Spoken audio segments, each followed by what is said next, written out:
Next up, I'm really pleased to welcome Amy Kean, who is Brand and Innovation Director at And Us, an author of the #1 best-selling feminist fairy tale, The Little Girl Who Gave Zero Fucks, and her second book, House of Weeds, which came out in May. And if you've not read them yet, do please check them out. They're great reads. Amy, I'll pass things over to you and have a great session. Femvertising is a made-up word. It's a silly word. It's a parody of a trend that's both exploitative and hackneyed. And for me, it's a word that represents the distance between what the communication industry says and what it does. Femvertising is advertising that exploits women's feelings and insecurities. Hello, I'm Amy Kean, and as you can tell, I'm quite angry. I'm also brand and innovation partner at an innovations consultancy called And Us, who are on a mission to change the way the world works. Because the way the world works in most companies is boring, slow, and fearful. So we get companies innovating by making them make things, innovating smarter with constant experimentation and research. And then we coach teams to work better so that those creative ideas can live, breathe, and flourish. And I'm author of the best-selling modern fairy tale, The Little Girl Who Gave Zero Fucks, which has been described by Glamour magazine, amongst others, as a feminist handbook. The book's out in paperback on the 23rd of July, but since it first came out in 2018, I've learned a lot about women and how society sees women and talks to women. What was interesting is when I first tried to get the book published and sent it to literary agents, every single one of them said, "This will not sell. We cannot see it as a mainstream title." Which baffled me because I've worked in advertising for 15 years and I like to think I know what women respond to.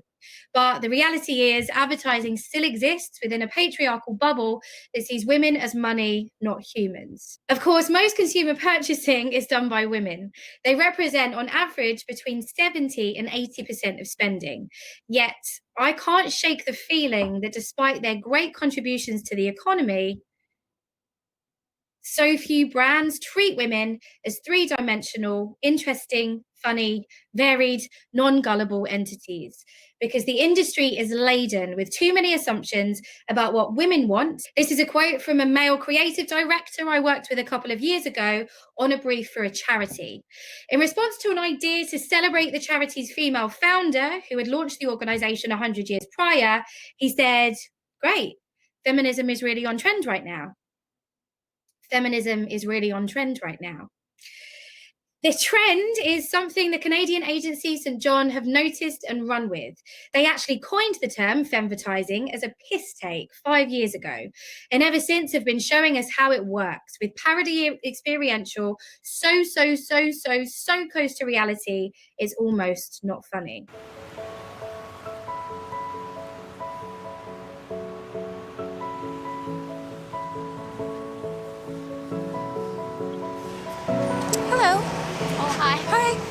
Are these free? Yeah, free footwear, so pick out whatever you prefer. Oh. I kind of like these. These are kind of cool. And how do you feel about your feet? Do you feel the need to hide your feet in shoes? What about covering up the hair on your toes? The hair on my toes? Mm-hmm.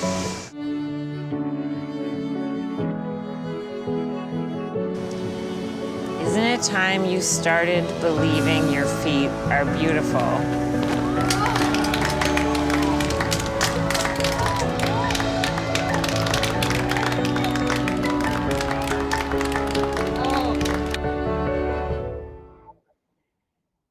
But this is typical of much femvertising, a bringing to the surface of insecurities women didn't even know they had that have dogged them for millennia, just so that a brand can say it's okay. It seems we aren't just to be sold to, we're to be pitied. The more they cry, the more they buy. All this rather than, just not being sexist.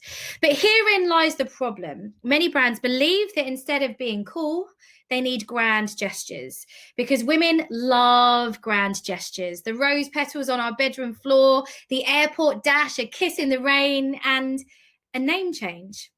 from the likes of Shell, who changed their name to Shield on International Women's Day this year to celebrate their female leaders. International Women's Day was in March, which basically feels like a lifetime ago. Now, of course, this was derided, but the most important thing here is that I totally called it. Back in January, when I shared 9 predictions for advertising in 2020 for Shots magazine, the token changing of names was an inevitability. Predictions for advertising are extremely easy when the industry is so predictable. But whilst this is all very tongue-in-cheek, what we know about Generation Z, the most diverse and conscientious of any generation, is that grand gestures and token marketing messages won't wash. And this is a lesson a lot of brands need to learn quite quickly. Some have learned, of course, like L'Oreal, even though it took them 3 years. 3 years ago, they fired female activist Monroe Bergdorf for saying that all white people benefit from racism. Ironically, after she'd been hired to promote their True Match Foundation. Yet, L'Oreal posted a message on social media a few weeks ago announcing their allegiance to the Black community. Such cognitive dissonance is not only highly newsworthy, it's incredibly dangerous, because not only are we pitying women, we're also tricking them. After a very loud negative response in social media, L'Oreal apologized and have also hired Bergdorf to be a part of their diversity and inclusion board. A far quicker response came from Glossier after the backlash towards their Play range, which contained microplastics, which are a huge pollutant and damaging to the oceans. After an upset primarily on Instagram, the company changed their glitter products and have now actually pressed pause on the range entirely. This happened because women don't just spend all day crying into the mirror about their confidence. They care about things like the environment and human rights. But yet another example of femvertising hypocrisy, which is being highlighted currently, is the abuse of female workers in countries like Bangladesh. Primark, a fast fashion brand who profit from the future being female, not only pay their workers next to nothing, but have also cancelled millions of pounds worth of work because of COVID, which is, of course, even more catastrophic than the poor pay. It's also been reported that Boohoo, another badass empowering fast fashion brand, pays its factory staff in the UK £3.50 an hour, £5 below the legal minimum wage. I think what we can conclude here is that inconsistencies and cognitive dissonance from brands targeting women will no longer be tolerated. So, like I said earlier, as a women's author, I've learned a lot about young women over the last couple of years, and it's helped me develop some pretty important revolutionary rules for talking to them. Number 1, ask them what they like. I created my book in 3 rounds. First, I launched a Zero Fucks group in Facebook, which attracted thousands of fans, and tested various lines and illustrations to see what would resonate. Then I crowdfunded the project with a publisher called Unbound and shared some pages in social media to get feedback. Some of the feedback focused on a couple of bits of terminology and that it was a little white feminist. And so I educated myself and I redrafted. It's okay to not be perfect first time with something that you produce, but also as content creators and brands, we need to have the humility to ask if our message is okay. Number 2. Understand them emotionally. Not every woman wants to feel empowered all the time. When I worked in Asia a few years ago, I ran the most fascinating insights project for a sanitary brand in Taiwan. I wanted to prove to them that the ads with women wearing white shorts rollerblading down busy streets were cliched and unnecessary. So we used facial recognition technology with consenting research respondents to track the emotions of women between the ages of 18 to 25 when they watched one of these rollerblading celebratory ads.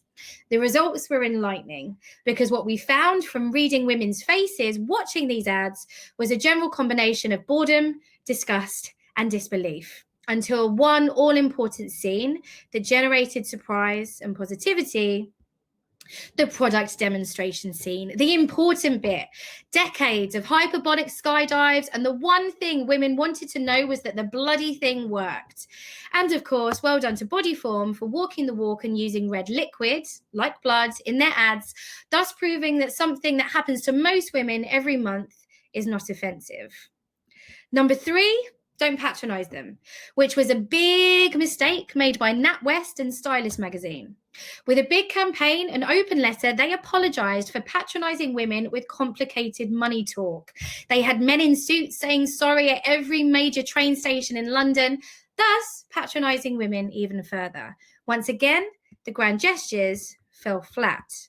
Likely because no one checked with the people the ads were aimed at. As the legendary Dave Trott says, before we start to speak, we must find out what our audience needs to hear.